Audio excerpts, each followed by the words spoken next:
ये सब मार्ग में जैसे जैसे हम आगे बढ़ते हैं तो हमें हर एक के प्रति करुणा भाव उत्पन्न होता है, हर एक जीव के ऊपर, हर एक living and even non living creature के ऊपर भी।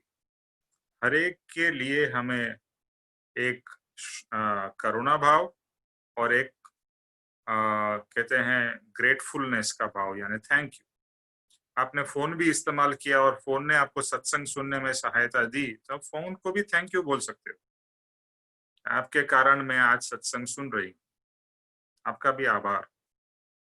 तो हर एक चीज के प्रति आभार व्यक्त हो और हर एक जीव के प्रति दया और करुणा भाव हो, तो आपका हृदय वैसे ही नरम नरम सॉफ्ट होता जाए। आज तक हमने अपने बारे में सोचा, इसके लिए हमारा हृदय, हमारी बुद्धि, हमारी हर एक चीज जड़ जैसी हो गई है। We are become so selfish because we feel only we have the right to live. I mean human being जैसा कोई गंदा प्राणी नहीं है, क्योंकि उसने पूरे पृथ्वी को कैप्चर कर लिया है और अपने सुख के लिए दूसरे को कितना ही दुख पहुंचाता है, उसकी उसको पता नहीं है। और ये सब जो कर्म है उसका क्या फल होगा वो भी उसको पता नहीं।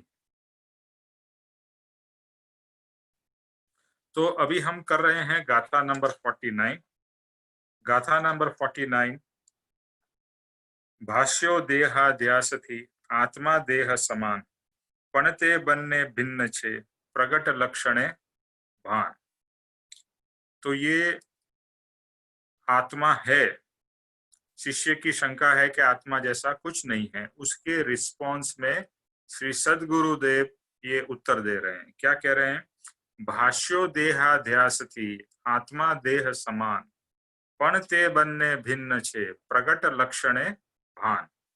तो देहाध्यास के कारण आत्मा और देह एक रूप लगते हैं, पर ज्ञानी कहते हैं कि अगर हम ध्यान से देखें समझे तो समझ में आता है कि देह और आत्मा अलग अलग है, देह और आत्मा भिन्न है। और किस तरह से भिन्न है? तो दोनों के लक्षण, गुण धर्म लक्षण दोनों के बहुत ही अलग अलग है। तो इसके ऊपर में हमने देहाध्यास के बारे में लास्ट टाइम भी किया था। फिर से देहाध्यास क्या है? तो देहाध्यास है देह प्लस अध्यास, और अध्यास इज असी प्लस आस। अधि प्लस आस। अधि का मतलब है अंदर में रहना, अंदर, और आस का है रहना या बैठना।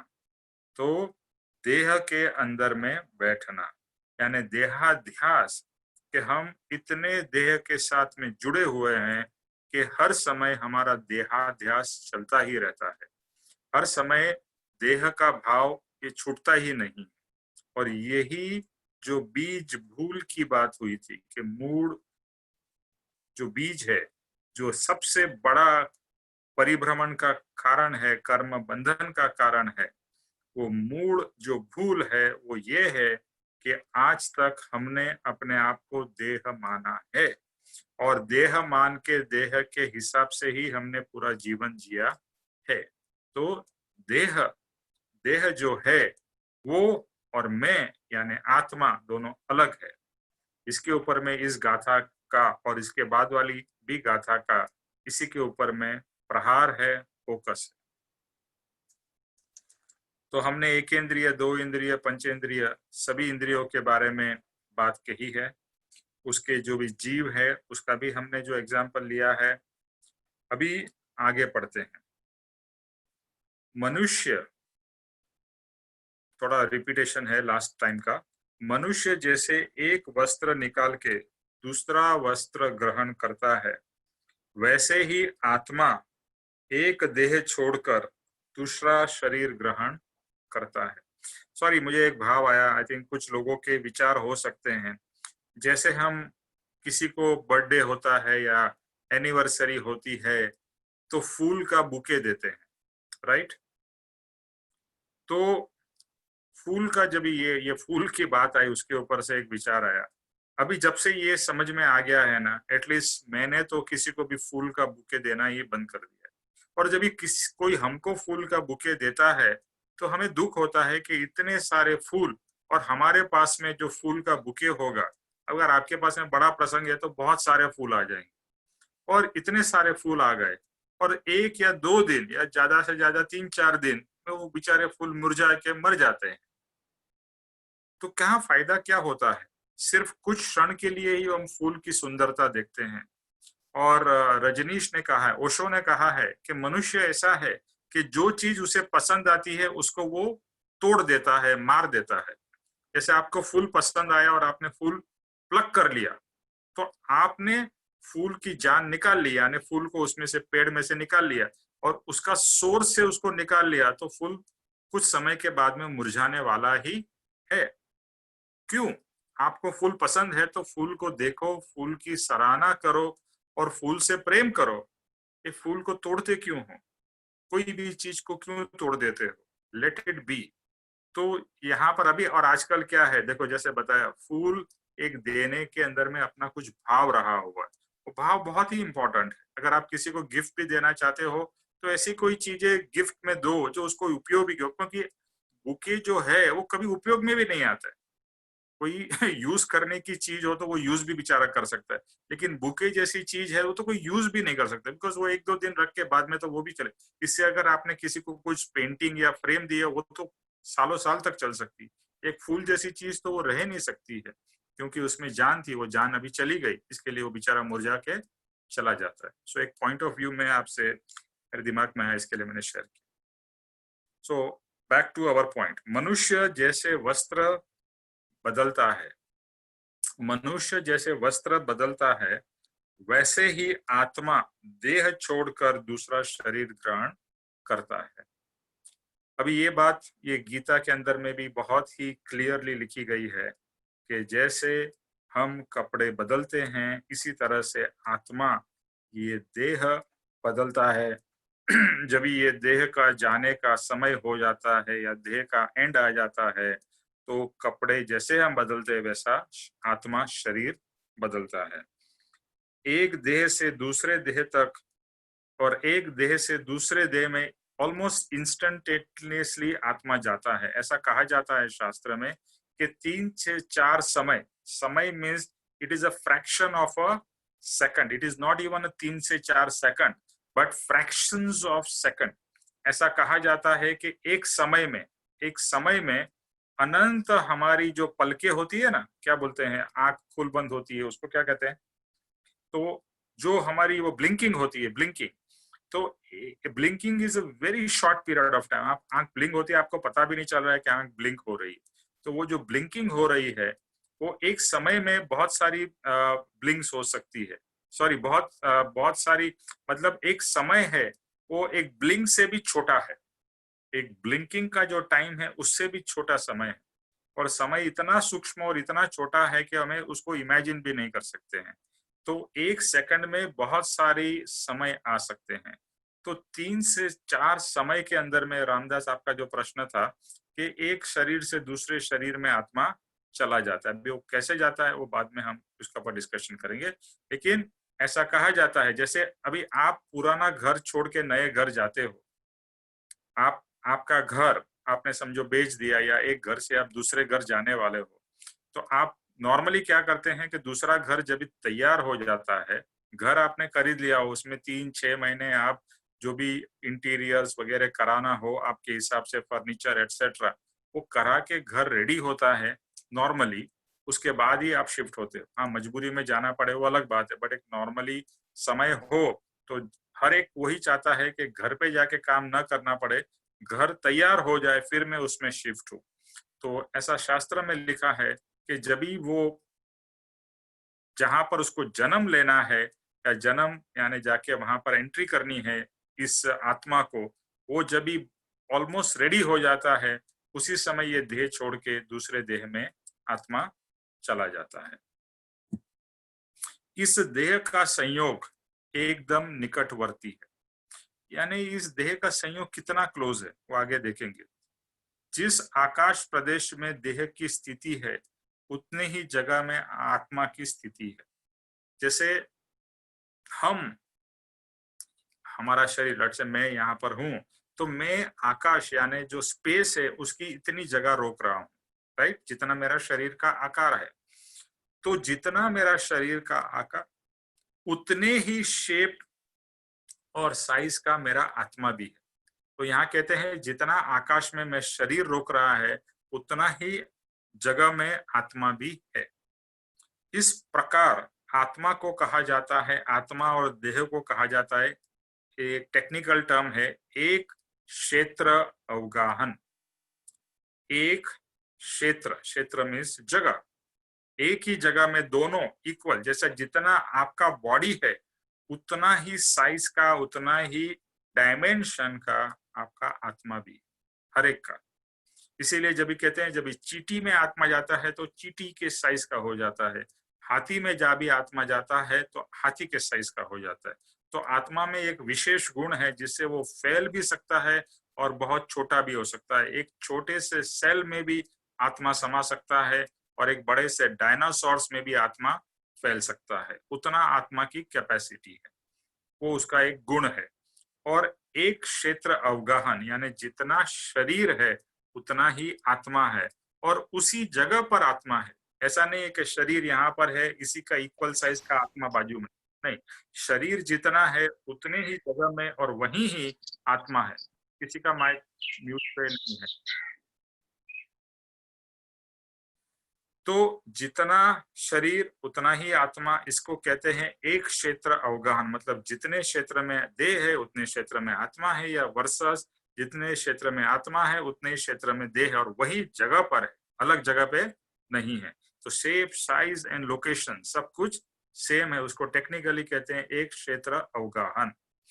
अभी एक क्षेत्र अवगाहन की स्थिति वरती होने के कारण देह से भिन्न अपना स्वरूप का एहसास नहीं होने से अज्ञानी जीव देह को ही आत्मा मानता है।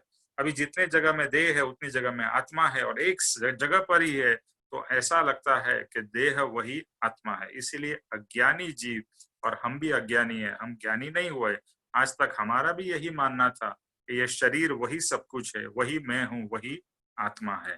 तो अज्ञानी जीव, बिकॉज एक क्षेत्र अवगाहन का ये आत्मा का और शरीर का गुण है, इसके लिए हमें लगता है, क्योंकि शरीर दिखता है इसके लिए लगता है ये शरीर वही आत्मा है। अत्यंत निकटवर्ती एक क्षेत्र अवगाहन स्थिति के कारण देह में आत्मा बुद्धि उपजती है, और इतना क्लोज है, इतना क्लोज है कि इसमें ऐसा ही लगता है कि आत्मा बुद्धि उपजती है, मतलब देह में ही आत्मा का एहसास होता है। अभी एग्जाम्पल देते हैं, जैसे दूध और पानी प्रकट अलग अलग होते हुए भी एक क्षेत्र की अवगाहन स्थिति के कारण वह एक ही लगते हैं। इसी तरह से देह और आत्मा है। जैसे आपने दूध लिया, उसमें पानी लिया और मिक्स कर दिया, अभी दोनों मिक्स हो गए। मिक्स हो गया मतलब दोनों एक जगह पे, जहां दूध है वहां पानी है, जहां पानी है वहां दूध भी है, तो एक क्षेत्र अवगाहन हो गया। तो हमें, और दूध का कलर व्हाइट होने की वजह से दूध दिखाई देता है। इसके लिए पूरा, इसके लिए जैसे हम देखते हैं कि अभी हमने दूध खरीदा, तो हर एक समय डाउट आता है कि इसमें जो भैया जी या जो दूध देने वाला है उसमें शायद दूध में पानी थोड़ा मिक्स कर दिया हो, और वो दिखता ही नहीं है, मालूम ही नहीं पड़ता है। हाँ, थिकनेस से आपको थोड़ा आइडिया लगता है। हेलो, आपका किसी का उर्मिल जी आपका या सरोज जी आपका माइक म्यूट। हाँ, आप प्लीज फोन को टच मत करिए सरोज जी या बाकी लोग, क्योंकि आप टच करते हैं ना तो उसमें आपका अनम्यूट हो जाता है। एक जगह पे फोन रख दीजिए और शांति से बैठ के सत्संग सुनिए। तो दूध और पानी जैसे मिक्स होके हमें सिर्फ दूध ही जैसा लगता है, इसी तरह से देह और आत्मा मिक्स होके, एक्चुअली मिक्स नहीं हुए बट एक ही जगह पर होने के कारण हमें देह ही दिखता है, और हमें लगता है कि ये आत्मा जैसी कोई चीज नहीं है, देह ही है। जैसे दूध और पानी, और दूध और पानी के प्रयोग करने से, अभी हमने साइंस में पढ़ा है कि अगर उबालेंगे तो पानी अलग, पानी की वेपर्स अलग कर लो, फिर दूध अलग रह जाएगा। इस तरह से प्रयोग करने से दूध और पानी को अलग कर सकते हैं। इसी तरह से आत्मा और देह को भी हम अगर पुरुषार्थ करें और सही सच्ची समझ ले, तो देह और आत्मा का भी अलग अलग अनुभव हम कर सकते हैं, जो आज की स्थिति में नहीं है। तो वैसे ही स्व पर विवेक के बिना अलग नहीं हो सकता है। तो हम इसका स्व, इसके गुणों के द्वारा, इसके समझ के द्वारा और डीप थिंकिंग के द्वारा ये दोनों पदार्थ को अलग अलग पहचान सकेंगे। इस तरह से अज्ञान के कारण निकट, निरंतर और निकटवर्ती परिचय से उत्पन्न हुआ मिथ्याभास गलत मान्यता रूप देहाध्यास से जीव को अनादि से प्रवाह रूप से वर्तन में आ रहा है। अभी ये जो है ना, ये अज्ञान है। अज्ञान क्या है? अज्ञान के कारण हमें लगता है देह वही, सॉरी, आत्मा वही देह है। और ये निरंतर, अभी ये आत्मा का शरीर के साथ में जो जोड़ान है, ये जो साथ में संधि है, वो इस भव की सिर्फ नहीं है, अनंत भव में ये देह और आत्मा साथ में ही रहे। आज ये मनुष्य शरीर में रहे, कहीं कभी कुत्ते के शरीर में, कभी बिल्ली के शरीर में, किसी भी शरीर में ये देह और आत्मा साथ ही रहे। तो निकटवर्ती और एकदम निरंतर, यानी विदाउट, ऐसा कोई समय नहीं रहा है जब भी आत्मा देह के बिना रहा हो। सिर्फ जैसे बताया, एक शरीर से दूसरे शरीर, वो भी with in less than a second में वो आत्मा यहाँ से यहाँ चला जाता है। तो ऑब्वियसली उसको बिना शरीर का तो अनुभव है ही नहीं। इसके लिए इतना देह से उसका अटैचमेंट है, इतना देह के साथ में रहा हुआ है कि वो एक रूप हो जाते। जैसे आपने देखा होगा, ट्विंस होते हैं, तो ट्विंस दिखते भी एक हैं, उनके स्वभाव भी एक जैसे होते हैं अगर सिमिलर ट्विंस हो तो, और वो सोचते भी एक जैसे हैं। तो वो एक बहुत ही क्लोज अगर एक साथ में रहते हैं तो उनके बहुत सारी चीजें कॉमन जैसी हो जाती है। इसी तरह से देह और आत्मा तो इससे भी क्लोज रहे हैं, एक ही शरीर में, एक ही जगह पे, एक ही सब साथ साथ में रह के हुआ है। इसके लिए इतना प्रोक्सिमिटी या क्लोजनेस है। इसके लिए आत्मा हमें देह रूप लगता है। ये मिथ्या के कारण ऐसा होता है। दूसरा, देहाध्यास रूप भ्रम में पड़कर यह भी है कि इंद्रिया में मात्र रूपी पदार्थ जानने में आते हैं, अरूपी आत्मा जानने में। अभी आत्मा और देह साथ में है, लेकिन हमारी जो नॉलेज या ज्ञान लेने की प्रक्रिया किसके थ्रू होती है? 5 इंद्रियों के थ्रू। और अभी हमने जाना है कि आत्मा 5 इंद्रियों से नहीं जाना जा सकता, लेकिन शरीर आंख से देख सकते हैं, उसको टच कर सकते हैं, सब कुछ। तो शरीर तो बहुत इजीली जानने में आता है। इसके लिए शरीर को तो बहुत इजीली हम पहचान लेते हैं, और आत्मा दिखता नहीं है, अनुभव में नहीं आता है। इसके लिए हम आत्मा के बारे में कभी भी सोचते नहीं, और यही लगता है कि जो कुछ भी है वो शरीर है। तो सिर्फ इंद्रिय जन ज्ञान के कारण अज्ञानी जीव को स्वयं जीव होते हुए भी वह देह में हूं ऐसा मानता है, और इसी कारण वह देह को ही मैं मानता है, क्योंकि उसकी सब प्रोसेस इंद्रिय के द्वारा ही है। अभी दूसरा एक एग्जांपल देते हैं। ग्लास में पानी है और एक चम्मच में शक्कर है। अभी दोनों अलग अलग दिख रहे हैं इजीली, क्लियरली। अभी आप शक्कर को पानी में घुला लो, यानी मिक्स कर लो, और थोड़े टाइम में शक्कर पूरी डिसॉल्व हो जाएगी। अभी शक्कर जब डिसॉल्व हो जाएगी तो आपको क्या दिखाई देगा? शक्कर तो बिल्कुल नहीं दिखाई देगी, सिर्फ पानी ही दिखाई देगा। और कोई व्यक्ति देखेगा, अगर आपने शक्कर को पानी में मिला दिया और पानी जैसा दिखता था वैसा ही ऑलमोस्ट दिखेगा, और दूसरे कोई भी व्यक्ति को दोगे आप, तो उसको लगेगा आपने उसको पानी दिया। अगर आपने नहीं बताया, उसको लगेगा पानी दिख रहा है तो पानी में पी रहा हूँ। लेकिन अगर वो व्यक्ति जैसे ही पिएगा तो उसको एहसास होगा, अरे इसमें तो मिठास है, क्या आपने शक्कर मिलाई है? ओके। लेकिन देखने से तो वो मालूम नहीं पड़ेगा कि ये पानी और दूसरा पानी में कोई फर्क है, यानी शक्कर वाला पानी और ये पानी दोनों ही सेम दिखाई देंगे। इसी प्रकार से देह और आत्मा एक ही दिखते हैं। सिर्फ इंद्रिय ज्ञान होने से सिर्फ देह दिखाई पड़ता है, आत्मा होते हुए भी दिखाई नहीं पड़ता। जैसे शक्कर पानी में दिखाई नहीं देती है, वैसे ही आत्मा आत्मा तो शक्कर से भी बहुत सूक्ष्म है, और वो इतनी सूक्ष्म है कि वो दिखती ही नहीं, क्योंकि उसका रूप नहीं है, रस नहीं है, गंध नहीं है, कुछ नहीं है, वो तो दिखती ही नहीं है। यही सबसे बड़ा प्रॉब्लम है। तो इसके कारण हर एक पर्सन को लगता है, हर एक जीव को लगता है कि जो भी है सब शरीर है। जब अति इंद्रिय बनता है तब आत्मा जानने में आता है। अभी ये बहुत ही इंपॉर्टेंट पॉइंट है। ज्ञान जब अति इंद्रिय बनता है।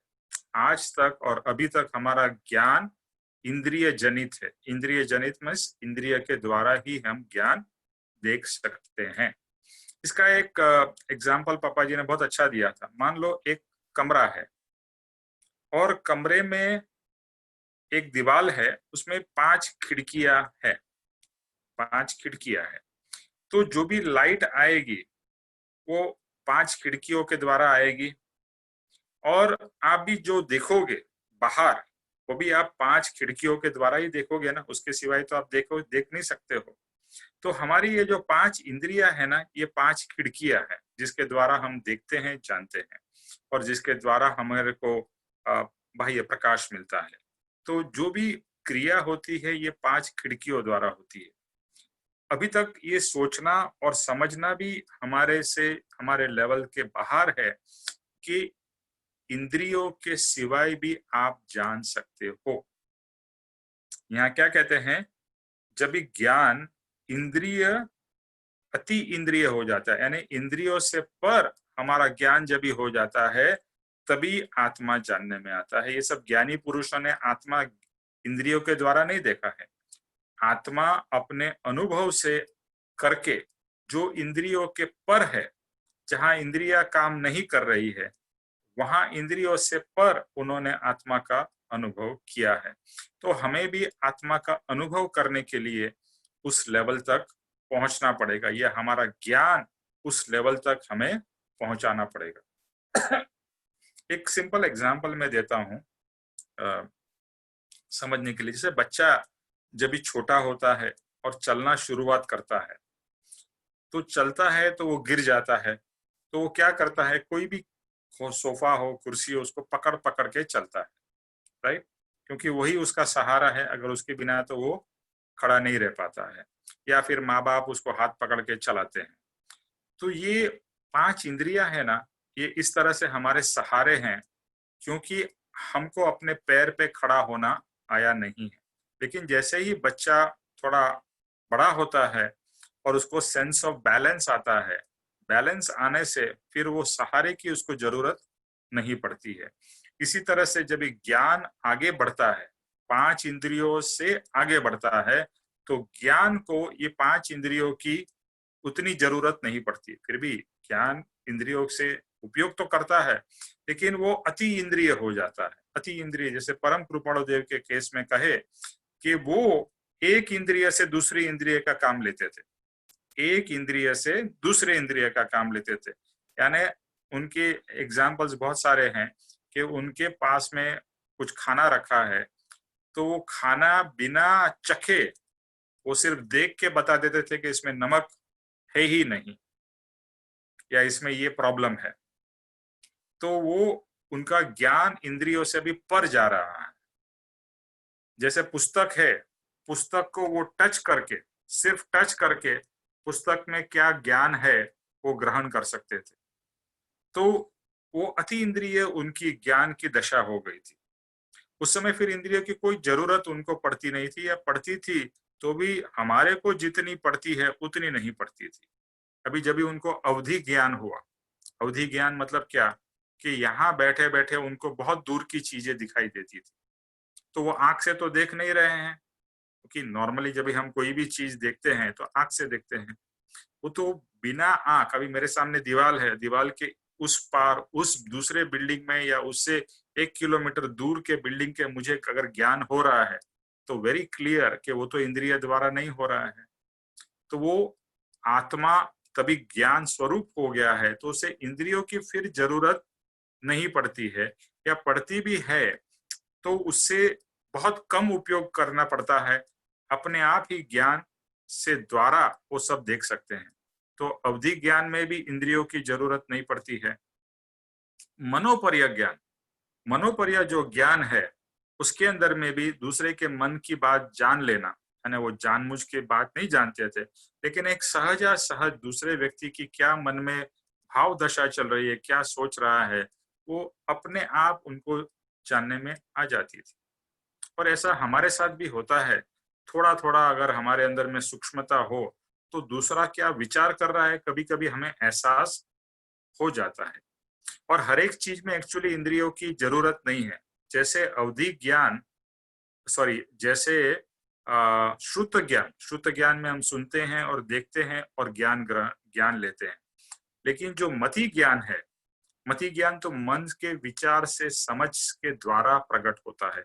वहां इंद्रिय का उपयोग नहीं हो रहा है। इंद्रियों से हमने इनपुट ले लिया, इनपुट लेके फिर हमारा चर्निंग होता है जो मति ज्ञान के द्वारा होता है, और फिर हमारे को समझ में आता है हाँ हाँ ओके, ये चीज, ये बात इस तरह से है, ओके मुझे अभी समझ में आ गया। तो ये मति ज्ञान से हमारा थिंकिंग प्रोसेस से चर्निंग होता है। उसमें भी इंद्रिया एक्चुअली यूज नहीं हो रही, वहां मन यूज हो रहा है। लेकिन यहाँ तो मन भी नहीं, इंद्रिया भी नहीं, उससे भी पर का ज्ञान, जिसे अति इंद्रिय ज्ञान कहा जाता है, कि जो आत्मा साक्षात्कार के बाद में अवश्य प्रकट होता है। अज्ञानी जीव इंद्रियों द्वारा ही ज्ञान की प्रवृत्ति करता है, इसलिए देह वही मैं। और अभी बिकॉज हम इंद्रियों के द्वारा ही सब कुछ जानते हैं, आत्मा तो इंद्रियों से जानने में आता नहीं है, इसके लिए जीव को या शिष्य को लगता है ये ऐसा आत्मा जैसा कोई चीज नहीं है, देह वही दिख रहा है, वही साक्षात है, वही प्रत्यक्ष है, इसके लिए देह वही मैं हूँ। जीव देह में अहम बुद्धि करके अपने को देह रूप मानता है। यहाँ पर एक बहुत इंपॉर्टेंट बात हुई है कि जीव देह में अहम बुद्धि, अहम, क्योंकि जहां पर देह भाव है ना, वहां पर अहम भाव आता ही।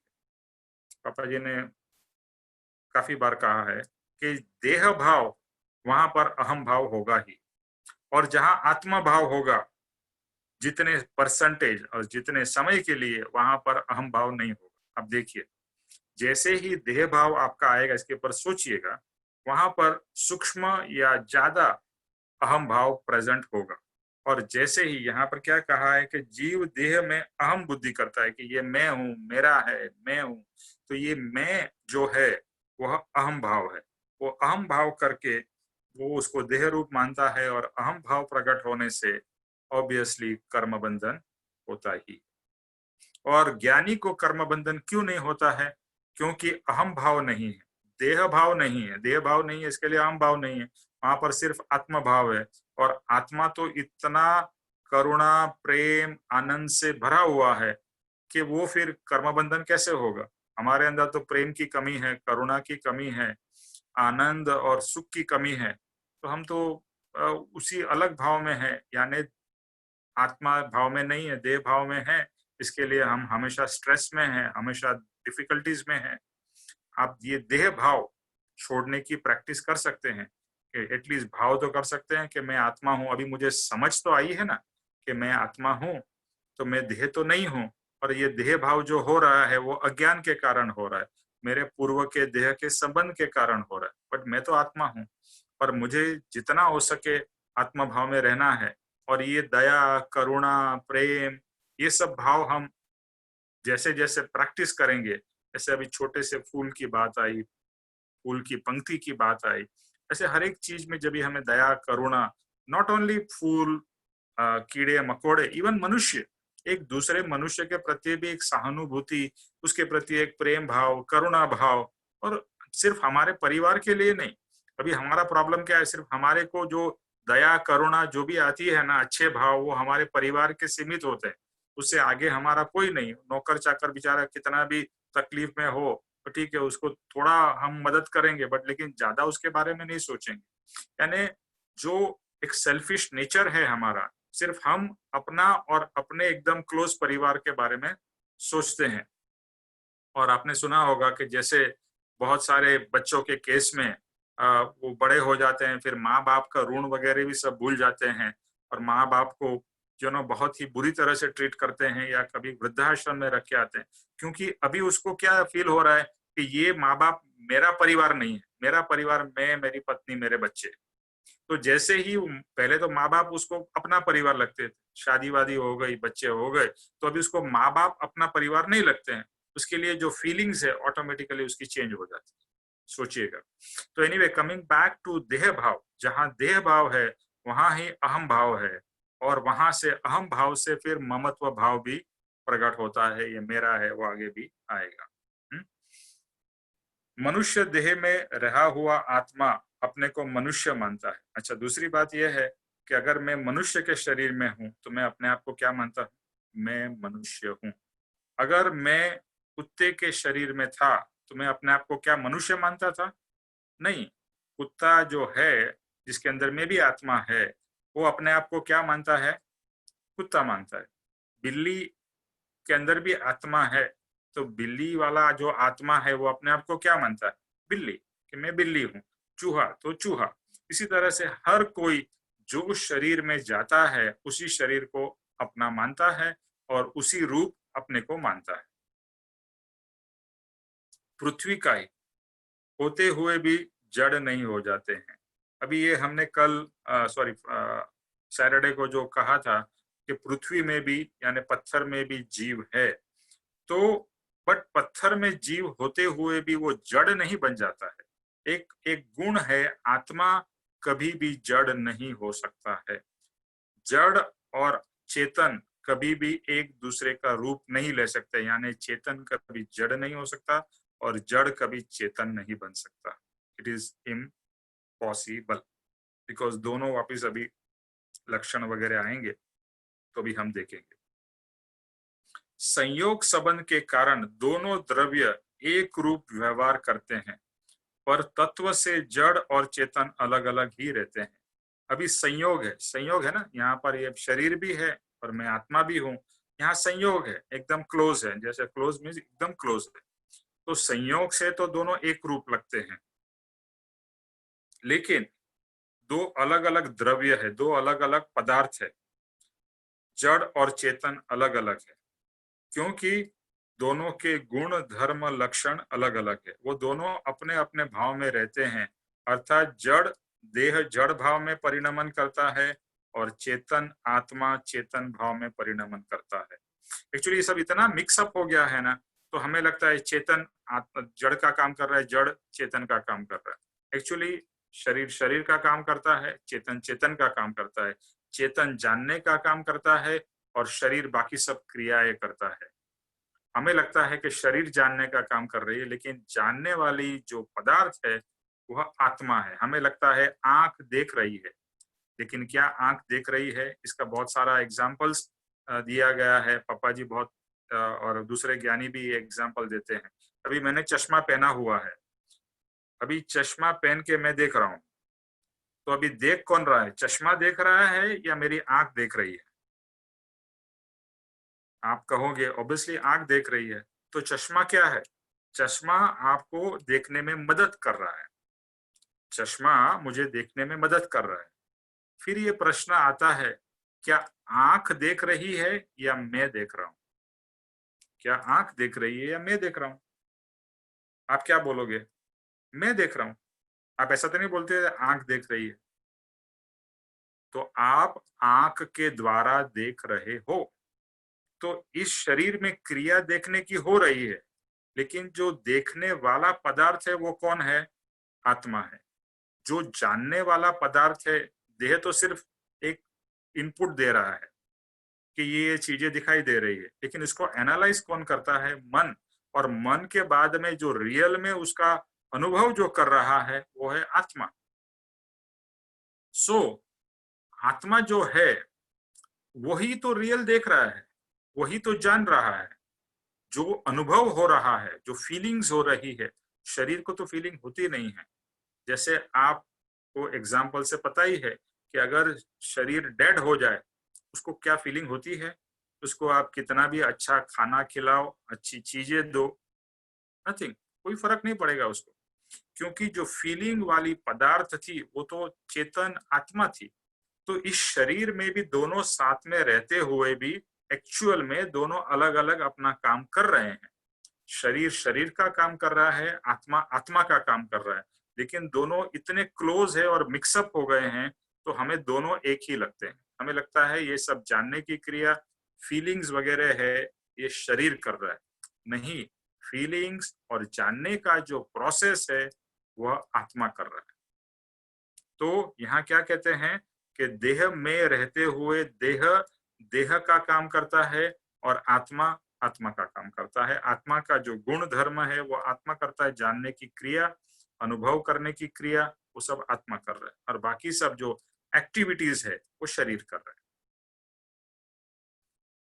समझ में होपफुली आ रहा होगा आप लोगों को। आत्मा और देह एक क्षेत्र साथ रहते होते होने के बावजूद दोनों के गुण धर्म अलग अलग है। तो एक है चेतन और एक है जड़, और दोनों एक दूसरे से इतने अलग है, इतने ऑपोजिट है कि इट इज अनइमेजिनेबल। यानी जैसे कहे डे एंड नाइट, इतना डिफरेंस है जड़ और चेतन में। एक भी गुण दोनों का मिलता जुलता नहीं है, जो हम आगे देखेंगे। दोनों में कभी भी एकता नहीं हो सकती और हुई नहीं है। भले दोनों एक साथ रहते हैं, फिर भी उनकी एकता यानी एक नहीं हो सकते हैं। दोनों इतने क्लोज है, इतने क्लोज है, यानी जन्म से लेकर हम तो शरीर के साथ है ना। कभी भी ऐसा समय आया है कि हम शरीर से अलग रहे हो? नहीं। Every moment we are with the body, इतने क्लोज है, इतने क्लोज, फिर भी दोनों एक रूप नहीं होते हैं और कभी नहीं हो सकते हैं। क्यों? क्योंकि दोनों के जो लक्षण है, दोनों के कैरेक्टरिस्टिक्स है, they are different and will always be different. और डिफरेंस छोटा मोटा नहीं है, टोटली ऑपोजिट, एक दूसरे से पूरे ऑपोजिट है। ऐसा होते हुए भी आत्मा और देह एक दूसरे के साथ एक क्षेत्र अवगाहन विशिष्ट संबंध को प्राप्त होकर रहने से अज्ञान के कारण जीव को जड़ से भिन्न अपना आत्म स्वरूप की पहचान नहीं होती है। और इतना क्लोज, एक क्षेत्र अवगाहन, एक ही जगह पर एक ही साथ में रहते हुए इतना इतना क्लोजनेस है, और आज तक हमने कभी ये सब चीजों के बारे में सोचा ही नहीं, क्योंकि हमारे पास में संसार से हम इतने उलझे हुए हैं, कहाँ पर ये सब चीजों के लिए सोचने के लिए टाइम। ये तो ज्ञानी महात्मा पुरुषों ने हमको अगर नहीं बताया होता तो हम इस जिंदगी में क्या, अनंत जिंदगियों में जाना नहीं है, इस जिंदगी में भी नहीं जानते थे। तो ये तो हमारा बहुत पुण्य है कि पप्पा जी और दूसरे ज्ञानी पुरुष मिले, कृपाणु देव का ज्ञान हमें मिल रहा है, जिसके कारण हम ये सब चीज अभी समझ रहे हैं। भले जानेंगे थोड़ा आगे जाके, बट पहली समझ तो हमारी पक्की हो रही है। देह तो शॉर्ट टाइम रहने वाला है। अभी दूसरी बात क्या है, देह शॉर्ट टाइम रहने वाला है, जड़ स्वरूपी है, और आत्मा तो कंटिन्यूअस रहने वाला चैतन्य शक्ति संपन्न है। अभी सबसे एक बहुत सारे सेपरेशन है, डिफरेंसेस है। एक यहाँ पर बताया क्या कि जो जड़ है, जड़ वो अमुक समय के लिए रहेगा। आप कितनी भी कोशिश कर लो, इस शरीर कुछ समय के लिए ही रहेगा। जनरली ऐसा कहा जाता है, मैक्सिमम से मैक्सिमम, कोई रेयर केस में ही 100 साल से ऊपर जीता है। जनरली सब लोग 100 साल के अंदर में सबका शरीर चला जाता है। आज ही मेरे को एक न्यूज मिला कि मेरे ब्रदर के फादर इन लॉ एक्सपायर हो गए। ओके, उनकी कुछ उम्र थी 80+, तो वो गुजर गए। तो गुजर गए मतलब क्या हो गया, उनका शरीर का एंड हो गया। तो हर किसी का शरीर का एक एक वो है, स्पैन है। उस स्पैन में शरीर रहेगा, उसके बाद में, यानी आत्मा के कंपैरिजन में शरीर का स्पैन तो बहुत शॉर्ट है, क्योंकि आत्मा तो अनादि अनंत है। उसके साल में शरीर का 100 साल का भी अगर उम्र मानते हैं, वो तो बहुत शॉर्ट स्पैन है, क्योंकि आत्मा तो लाखों करोड़ों करोड़ों, जितने करोड़ ऐड करना हो उस समय से वो आत्मा तो है ही। शरीर तो आया, कुछ साल जिया और चला गया। आत्मा रहने वाला है। इस भिन्नता को जीव जानता नहीं होने से अनादि के अज्ञान के कारण स्व पर के भेद ज्ञान से, अभाव से अपने को देह पर्याय रूप मान बैठता है। अभी हम लोग आत्मा यानी चेतन और जड़ जो है, तो मैं सबसे रिक्वेस्ट करता हूं कि आप एक एक गुण बताओ जड़ के और चेतन के कॉन्ट्रास्ट में। कौन बताना चाहेगा? एक एक जन एक ही पॉइंट बोलेगा, फिर दूसरा जन दूसरा पॉइंट बोलेगा।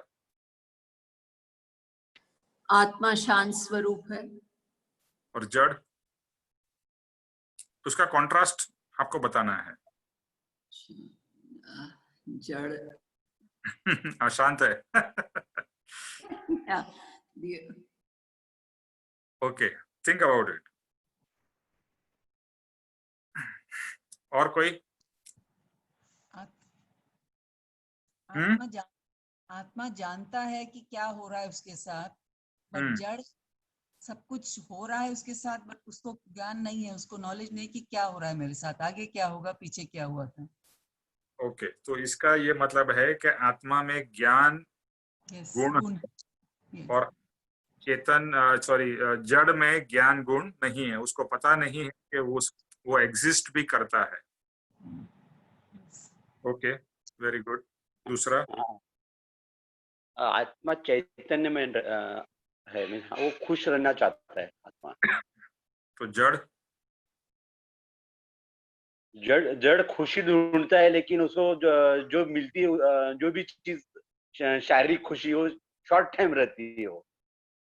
जड़ जड़ जड़ क्या भी ढूंढती है? ढूंढने रहती है शारीरिक खुशी भी, मीन्स जैसा उसको शरीर को तकलीफ नहीं होना चाहिए, ये नहीं, उसकी वजह से जड़ भी ढूंढता है कि उसको ये नहीं होना चाहिए, मीन्स तकलीफ नहीं होनी चाहिए।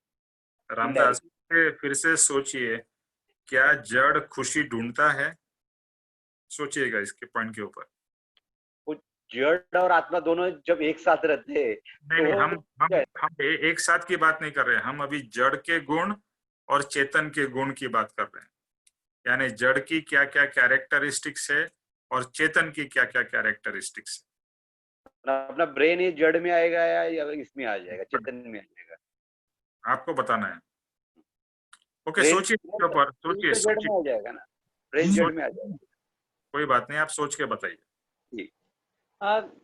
आत्मा शक्तिमान है और स्मरण शक्ति है, okay and has good memory. Okay, जड़ हैज नो मेमोरी। आजकल तो कंप्यूटर में बहुत सारी मेमोरी होती है। कभी भी नष्ट नहीं होता, जबकि हाँ, जड़ जो है वो आज कल था, आज है और कल नहीं रहेगा। Okay, very good. या गीता? आत्मा में इमोशंस होते हैं और जड़ जो है उसमें वो इमोशनलेस होता है। इमोशन के मोशन? मोशन भी और इमोशंस भी, बोथ। नहीं, आत्मा जो है जब हमारे अंदर से निकल जाती है, वो फिर निकल जाती है तो वो मोशन में हो गया। और जो इमोशंस है, जैसे हम हंसते हैं, रोते हैं, जब भी कोई सिचुएशन आती है उसके अकॉर्डिंग हम बिहेव करते हैं। लेकिन जो जड़ है, जड़ तो इमोशनलेस ही, उसको तो कुछ नहीं, मतलब बॉडी की बात नहीं कर रहे हम, चीजों की बात कर रहे हैं इस टाइम पे, हम शरीर की बात नहीं कर रहे ना। आपका मतलब जो जड़, हम जड़ की बात कर रहे हैं। जड़ की बात कर रहे हैं, लेकिन शरीर जड़ है, ये सोचना है आपको। शरीर शरीर जड़ है। ओके। हाँ और हाँ आपकी पॉइंट बराबर है कि चेतन के कारण मूवमेंट होती है, लेकिन यस, जड़ के अंदर भी मूवमेंट्स होती है। और जो इम्पोर्टेंट पॉइंट जो आपने कहा या नहीं कहा था, लेकिन जो इमोशंस है वो चेतन में इमोशंस होती है, जड़ में इमोशंस नहीं नहीं होते, हमारा यही पॉइंट था। Okay, thank you. You can lower your hand. Okay, Nimesh भाई, हाँ, जो जड़ है उसमें अहम भाव होता है, अहम भाव प्रकट होने से ममत्व भाव रहता है, सिर्फ मैं मेरा ये रहता है, इसी शरीर का सोचता है वो अपने अपने वालों से। लेकिन जो आत्मा है वो आत्म भाव में रहती है, सिर्फ आनंदित रहती है और उसको कोई इससे जड़ से लेना देना नहीं है। मुझे एक चीज बताओ, ये टेबल या फोन, उसको अहम भाव है? नहीं, ये जड़ है। तो फिर जड़ को अहम भाव कैसे होगा? तो देव भाव में तो रहता है ना निमेश भाई। आपको अभी एकदम सेपरेटली दोनों को देखना है। जड़ को अलग से देखना है और चेतन को अलग से देखना है। अभी तो ये जो आप जो बोल रहे हो ना, ये दोनों के मिक्सिंग वाले भाव बोल रहे हो। हमें अच्छा। दोनों को अलग से देखना है। यही तो यहाँ पर मेन पॉइंट है कि चेतन के क्या गुण है और जड़ के क्या गुण है। समझ में आ रहा है? निमेश भाई, आत्मा जो है वो बिल्कुल शुद्ध है, it has no alloy, no element, बिल्कुल प्योर शुद्ध है, जड़ नहीं है। जड़ भी शुद्ध तो हो सकता है ना, pure element in its form, it can be pure. Just think about it. I am not saying yes or no, but just think about it. आत्मा भी शुद्ध होके भी आत्मा अशुद्ध भी होता है, आज जैसे अभी हम अशुद्ध है. Okay. I mean, it cannot disintegrate into further matters. ये मेरा मतलब है. जैसे Exactly. it is not in a law, it is absolutely pure in itself. आत्मा. करेक्ट, सही बात है. निमेश भाई, जड़ जो है वो जो 5 इंद्रियों से हमें पता चलता है वो है, और आत्मा वो है जो कि हमें 5 इंद्रियों से नहीं पता चल पाता है. Very good point, very good point, very good point. इसी तरह से हमें सोचना है. क्या बोला सर, क्या बोला इन्होंने, एक दफा रिपीट करेंगे सर? मैडम बोलिए, शिखा. जड़ जो है वो वही है जो हमें 5 इंद्रियों से महसूस होता है, जो हमें दिखता है, जो हम सोचते हैं. लेकिन जो आत्मा है वो इन 5 इंद्रियों से परे है, तो उसके जो भी भाव हैं वो जड़ के भाव नहीं है. बेसिकली पॉइंट ये है कि जड़ हमें 5 इंद्रियों से जाना जाता है, आत्मा 5 इंद्रियों से जाना नहीं जाता है. Okay. Okay, what else? Nimesh भाई, जो शरीर का पर्याय होता है, लाइक फ्रॉम बच्चे से हम एडल्टहुड में आते हैं, तो उसको क्या बोलेंगे? उसको कहेंगे उसका जन्म हुआ, उसकी जरा हुई, यानी वो पुराना हुआ, और फिर उसकी मृत्यु होगी. तो शरीर मतलब जो जड़ है वो नाशवान है, और आत्मा है जो अविनाशी है. Very good point. Now you are getting to the what is required. Okay, बराबर है. That's a good point. और कोई?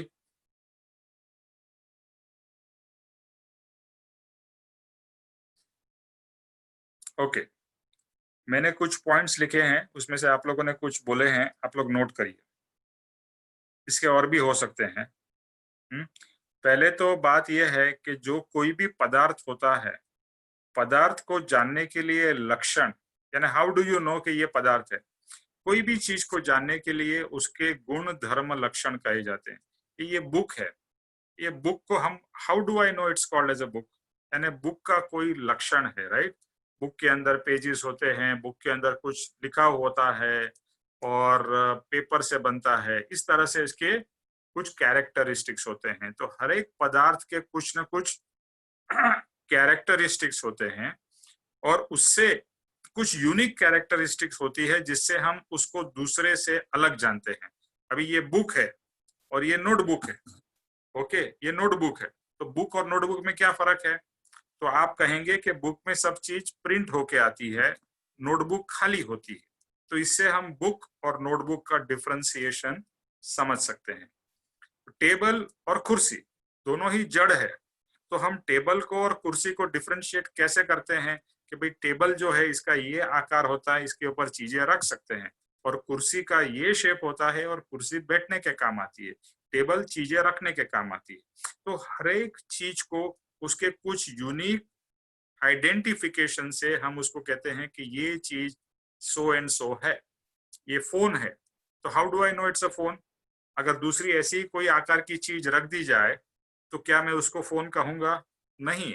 अगर मैं इससे बातचीत कर सकता हूँ, इसमें मैं वीडियो देख सकता हूँ और बहुत कुछ कर सकता हूँ, और अगर ऐसी एक और चीज रख दी जाए जो सेम शेप और साइज की हो और दिखती भी सेम हो, तो मैं उसको फोन नहीं कहूंगा अगर उसमें कुछ भी हम वो नहीं कर सके, बात नहीं कर सके, देख नहीं सके, इंटरैक्ट नहीं कर सके. तो हर एक चीज को जानने के लिए उसकी कोई यूनिक आइडेंटिफिकेशंस होती है जिससे वो चीज दूसरे से अलग होती है. जैसे एक बीज है, उसी बीज का शेप का आकार का दूसरा चीज रख दिया जाए, सेम डिजाइन. कभी कभी आर्टिस्ट लोग इतने अच्छे होते हैं कि रियल और आर्टिफिशियल में आपको डिफरेंस ही नहीं समझ में आता है. देखने में तो सेम लगेगा, लेकिन अगर आर्टिफिशियल बीज को बोया जाए तो उसमें से पेड़ कभी नहीं उगेगा, और जो रियल बीज है उसको उगाया जाए तो उसमें से पेड़ उग सकता है. इसी तरह से डायमंड और आजकल जो आर्टिफिशियल डायमंड आते हैं, दोनों दिखते सेम हैं, लेकिन एक जोहरी होगा वो एक रियल डायमंड और आर्टिफिशियल डायमंड को उसके जो भी इंटरनल कैरेक्टरिस्टिक्स है उसको डिफरेंशिएट कर पाता है. तो हर एक पदार्थ कुछ न कुछ कैरेक्टरिस्टिक, जिसको हम हिंदी में लक्षण कहते हैं, उसके कारण वो अलग अलग हम डिफरेंशिएट करते हैं। पर ये तो एक सहजता से हमारे अंदर, गेहूं और चावल, आप सोचते नहीं, आपको पता है ये गेहूं, ये चावल है, ये नमक है, ये शक्कर है, ये मिर्ची है, हर एक के कुछ न कुछ गुण धर्म है जिसके कारण आप एक से दूसरे को डिफरेंशिएट कर पाते हो। तो आई होप आपको लक्षण जो है वो बात समझ में आई हो। अभी लक्षण जब भी समझ में आए, क्योंकि इस गाथा में यही मेन पॉइंट है। क्या है स्वीटी जी, ये गाथा जरा गाइए फिर से। हाँ जी निमेश भाई। भास्यो देहाध्यास थी, आत्मा देह समान, पण ते बनने भिन्न छे, प्रगट लक्षणे भान। ओके, लक्षणे भान के आत्मा और देह, देहाध्यास के कारण हमें एक लगते हैं, पर वो दोनों भिन्न है। हाउ डू वी नो दोनों भिन्न है? उनके लक्षणों से हम जान सकते हैं कि ये देह है, ये आत्मा है। तो लक्षण से हम देह और आत्मा को डिफरेंशिएट कर सकते हैं, अदरवाइज डिफरेंशिएट नहीं होता है। तो अभी लेटेस्ट, जैसे आप लोगों ने कुछ लक्षण बताए, वैसे मैंने कुछ नोट किए। एक्चुअली पापा जी ने तो कहा है जड़ और चेतन। Now don't just think about body, think about जड़ एंड चेतन, कि जड़ के क्या क्या लक्षण है, गुण है, और चेतन के क्या क्या है। And here I have tried to do it in a contrast. इसमें से कुछ ही लिखे हैं, लेकिन और भी बहुत सारे आप सोच सोच के समझ सकने की, और this should be one of, this will be one of the homework for the next time के जड़ और चेतन के लक्षण। जैसे हमने मतार्थी और आत्मार्थी का कंपैरेटिव लिखा था, इसी तरह से जड़ और चेतन का कंपैरेटिव लिखना है। मैं कुछ आपको बता देता हूं, लेकिन इसके ऊपर और सोचना। जैसे जड़ के जो गुण है वो है पहला तो सबसे बिगेस्ट डिफरेंशिएशन जड़ और चेतन का ये है कि चेतन में जानने की शक्ति है। चेतन जान सकता है कि मैं हूं, यानी ज्ञान का गुण चेतन में है, और जड़ में ज्ञान का गुण नहीं है। ये this is the fundamental difference between जड़ एंड चेतन, नंबर वन, मोस्ट इंपॉर्टेंट। दूसरा,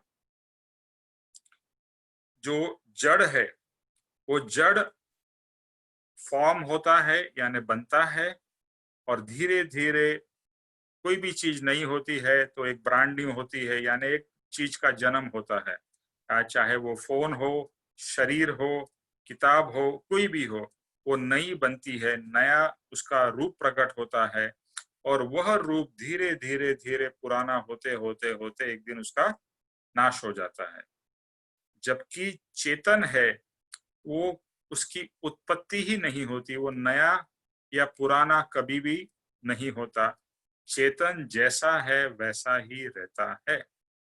इसके लिए शरीर के लिए भी हम देख सकते हैं कि शरीर पहले ऐसा था, फिर उसके बाद में अगर 5 साल या 10 साल के आपके खुद के फोटो देखोगे तो आपको खुद को आश्चर्य, ओ मैं 20 साल पहले ऐसा दिखता था, ओहो मैं ऐसा दिखता था, अभी मैं कैसा दिख रहा हूँ, कैसी दिख रही हूँ। तो चेंजेस किस में आए? आपके शरीर में आए हैं। जो चेतन है वो तो चेंजलेस है, उसमें कोई चेंज नहीं हुआ है। लेकिन आपने अपने आप को शरीर माना है, इसके लिए आपको लगता है कि मैं बूढ़ा हो गई, बूढ़ी हो गई। अगर आप अपने आप को शरीर से अलग कर ले, जो ज्ञानी कर लेते हैं, तो वो कितनी भी उम्र हो जाए, दे डोंट फील ओल्ड। और आप अपने अनुभव से भी रियलाइज करोगे कि भले मैं 50, 60, 70 साल का हो गया, बट आई डोंट फील 70।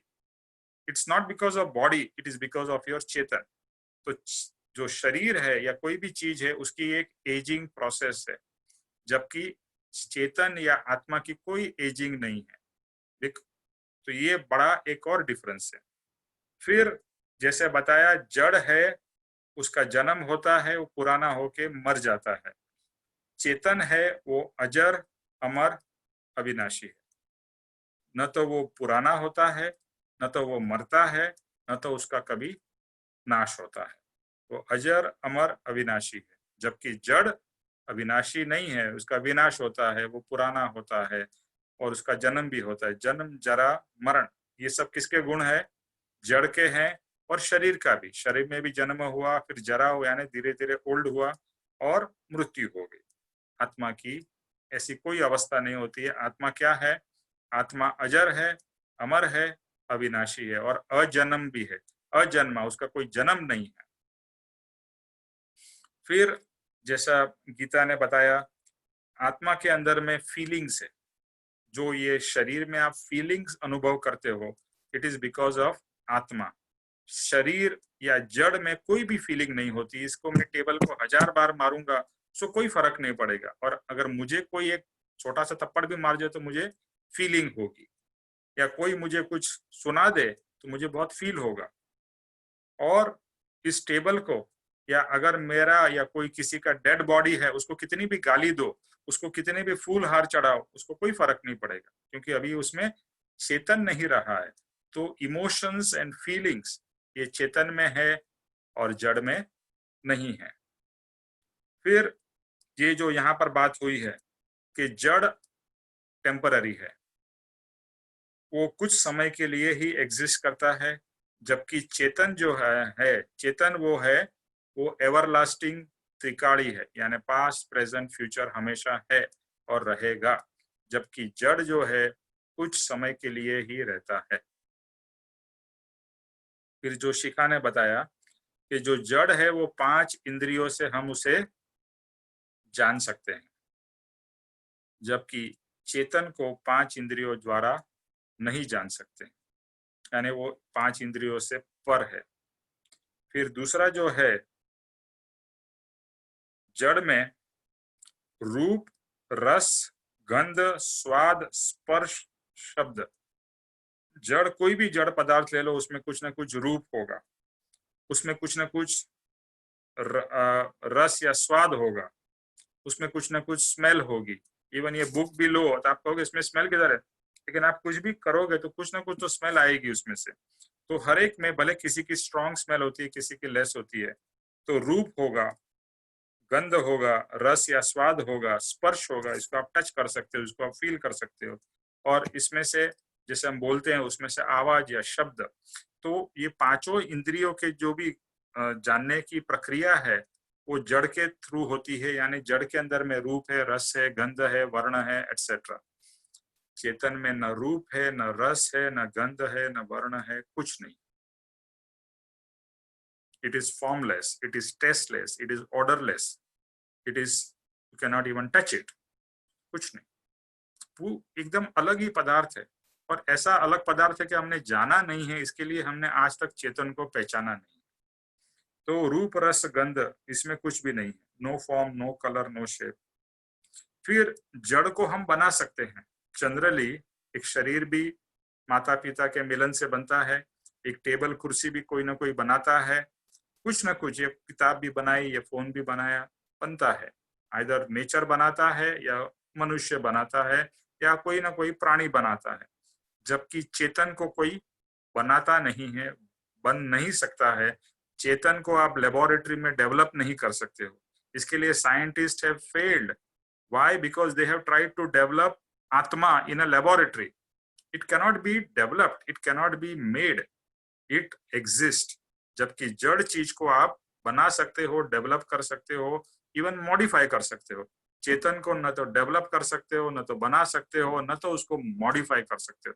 कोई कहे कि मैंने चेतन को मॉडिफाई कर दिया, आप कोई भी चीज को आप समझो, ये किताब है, उसको मैं मॉडिफाई कर सकता हूँ, इसको मैं ऐसा कर सकता हूँ, ऐसा कर सकता हूँ, इसको कुछ, इसका कुछ अलग ही शेप बना सकता हूँ, इसको कुछ अलग ही बना सकता हूँ।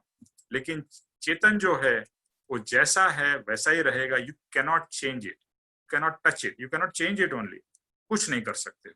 तो इस तरह से ये कुछ मैंने लिखे हैं कि जो आत्मा के या चेतन के गुण है। और दूसरा, हेलो ज्योतिष भाई, योर फोन इज ऑन। ज्योतिष भाई, मैं एक पॉइंट, हाँ सॉरी ज्योतिष भाई बोलिए। आपका माइक्रोफोन अनम्यूट करिए। आपने आज सत्संग में बताया एक क्षेत्र अवगाहन। तो आत्मा जो है वो ऐसा, वो जिस शरीर में जाता है वो उसका शेप ले लेता है, परिमाण हो जाता है, और मतलब निश्चित नहीं रहता है, वो कैसे भी वो शेप ले सकता है, कैसे भी कर सकता है। जड़ जो है वो परिमाण उसका फिक्स रहता है, ऐसा वो एक क्षेत्र अवगान, उसका मेरे को एग्जैक्टली शब्द उसके शास्त्र भाषा में क्या बोलते हैं वो समझ में नहीं आया, लेकिन जो आपने अभी पॉइंट बताया था ना अभी सत्संग में सुबह, अभी थोड़ी देर पहले, तो वो भी एक गुण और अपोजिट में ले सकते हैं ऐसा। ओके, या गुड पॉइंट। तो इस तरह से, हाँ आपका वीडियो वो कर दीजिए ज्योतिष भाई, और माइक भी बंद कर दीजिए। हाँ, सो इस तरह से हमें जड़ और चेतन को सेपरेट करके देखना है। इसमें जड़ में आप टेबल, कुर्सी, जो फिजिकल ऑब्जेक्ट्स है उसको ले सकते हो, और जड़ में आप शरीर को ले सकते हो, बट शरीर नॉट विथ चेतन, शरीर विदाउट चेतन। यानी एक डेड बॉडी है तो डेड बॉडी क्या कर सकती है, क्या नहीं कर सकती है, क्योंकि जब भी इस शरीर में चेतन आ गया तो एक्चुअली जो आप सोच रहे हो इस शरीर का गुण है, वो एक्चुअली शरीर का गुण नहीं है। जो फीलिंग्स हो रही है वो शरीर को नहीं हो रही है, वो आत्मा को हो रही है। जो सोच रहा है, भले मन का उपयोग कर रहा है, लेकिन जो सोचने वाला है वो आत्मा है, जो जानने वाला है वो आत्मा है। एक्चुअली ये सब दोनों मिक्स हो जाते हैं, इसके लिए हम वी गेट कंफ्यूज, और इसी कारण हमने आत्मा को जान नहीं सका। तो जैसे हम लेबोरेटरी में दो चीज को अलग करते हैं, जैसे वाटर को साइंस के द्वारा हाइड्रोजन और ऑक्सीजन में दो में अलग कन्वर्ट कर सकते हैं, ऐसे अभी हमारे माइंड की लेबोरेटरी में, हमारी बुद्धि के लेबोरेटरी में, हमारी समझ की लेबोरेटरी में, let us try and separate जड़ के गुण या लक्षण और चेतन के। तो ये हमारा होमवर्क रहेगा, जो इसके ऊपर बहुत गहराई से सोचना है। And you have to keep on thinking at least as much as you can think. And one is you take opposite, और कहीं कहीं पर ऑपोजिट आपको नहीं मिलेगा तो भी चलेगा, कि भाई ये मुझे गुण दिख रहा है लेकिन मुझे उसका ऑपोजिट नहीं दिखता है। ओके, और फिर आप उस पॉइंट के ऊपर में और सोचिएगा, और जब भी हम वेडनेसडे को मिलेंगे तो उस समय इसके ऊपर में और डिस्कशन करेंगे, क्योंकि ये इस गाथा का मेन बात है कि जड़ और चेतन प्रगट लक्षण भान, यानी लक्षण के द्वारा हम जड़ को अलग और चेतन को अलग देख सकते हैं, यानी कि रियलाइज कर सकते हैं कि ये जड़ के गुण है, ये चेतन के गुण। Is it clear to everybody? और एक और, आप अगर जिसको कुछ करना हो ज्यादा विशेष, तो अपनी ये जो बुक है इसमें कृपाणु देव ने एक पद लिखा है जड़ और चेतन के ऊपर। इसका है जड़ ने चैतन्य बनने। स्वीटी जी, आपके हिंदी के बुक में कौन सा पेज है? जड़ चेतन जो पद है, इसमें गुजराती में 79 पेज पे। हाँ, में 78 है। तो वो पद भी आप पढ़ सकते हो, बिकॉज वो पद हम बुधवार को लेंगे। उसके अंदर में बहुत ही अच्छी तरह से कृपाणु देव ने जड़ और चेतन के बारे में बताया है, और किस तरह से वो मिक्सिंग होने से सब गड़बड़ होती है। ठीक है, तो किसी को और प्रश्न है अभी?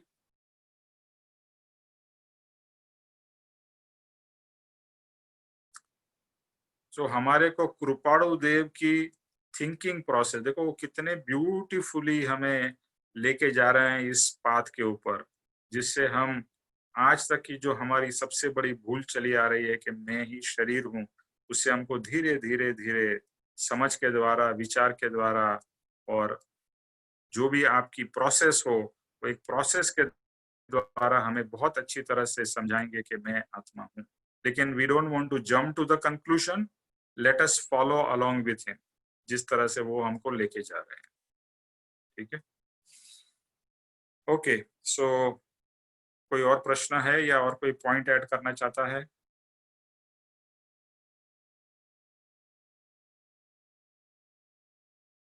ओके, तो विनोद भाई साहब, वी विल कंटिन्यू। आप जय स्वरूप कर सकते हैं।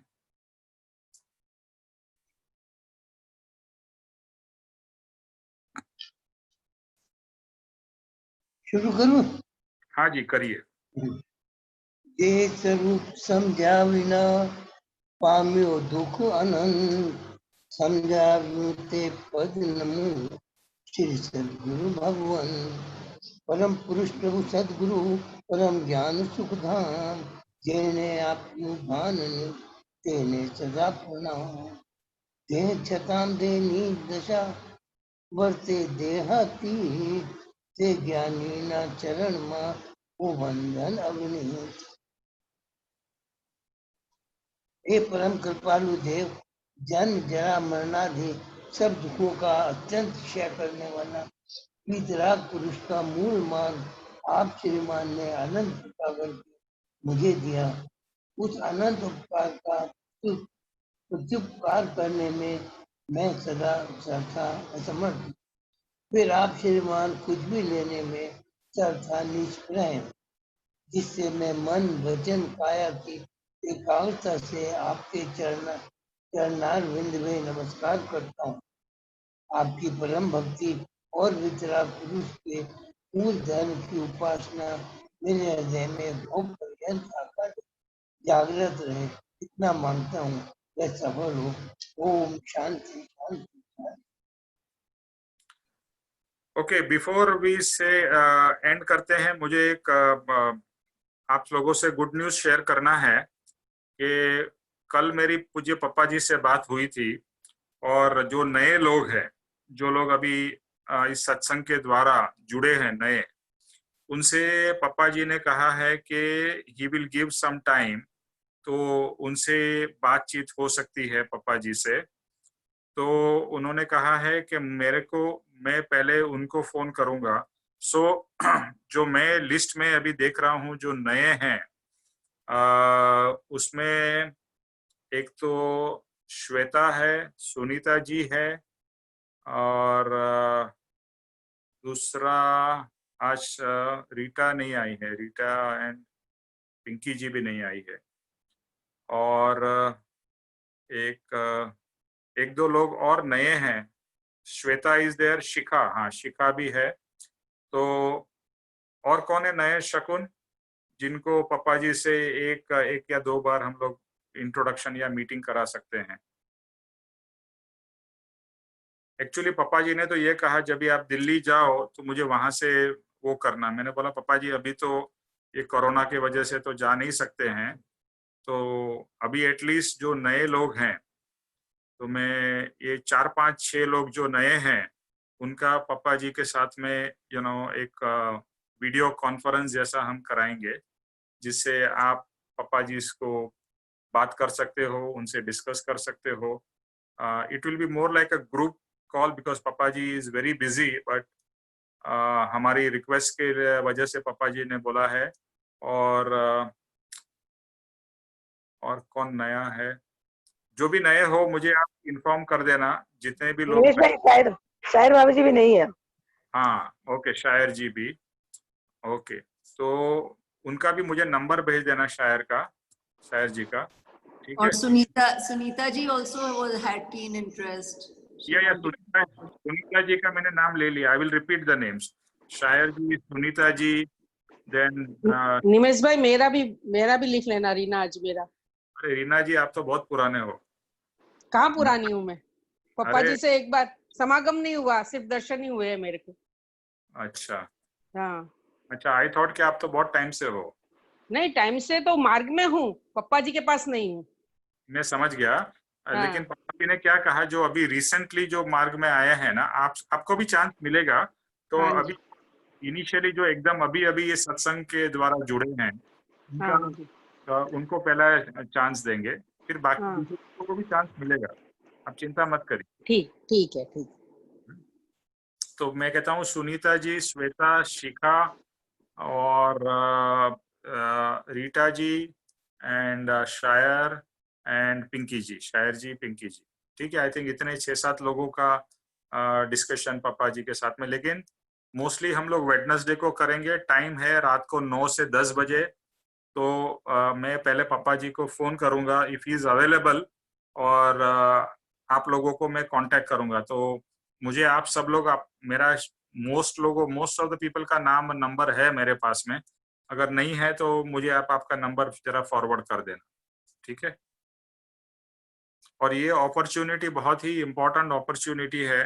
तो आपके जो भी आपके भाव हैं, आपको इस सत्संग में ज्वाइन करके कैसा लग रहा है, और what you want to share with Papa ji, plus जो भी परमार्थिक या जो क्वेश्चंस वगैरह आपके पास हो और आप पूछना चाहते हो, आपका बैकग्राउंड दे सकते हो, आपके बारे में थोड़ा बता सकते हो। तो इस तरह से feel very comfortable to talk to him. ज्ञानी है, लेकिन बहुत ऐसा मत सोचे कि मैं कुछ नहीं बोल सकती हूँ। तो make the opportunity to connect with the ज्ञानी पुरुष। हमें ज्ञानी से कनेक्शन करना है, तो ही हमारा ज्ञान डेवलप होगा। अगर हम ज्ञानी से बहुत दूर रहेंगे तो हमारा ज्ञान कैसे डेवलप होगा? तो कनेक्शन करना है, और ये अपॉर्चुनिटी है आप सबके लिए। और जो लोग पुराने भी हैं उनके लिए भी हम बाद में करेंगे। तो let us do one by one. तो एटलीस्ट इतने लोगों को हम 6-7 लोगों को हम करेंगे पापा जी से बातचीत। ओके, तो अभी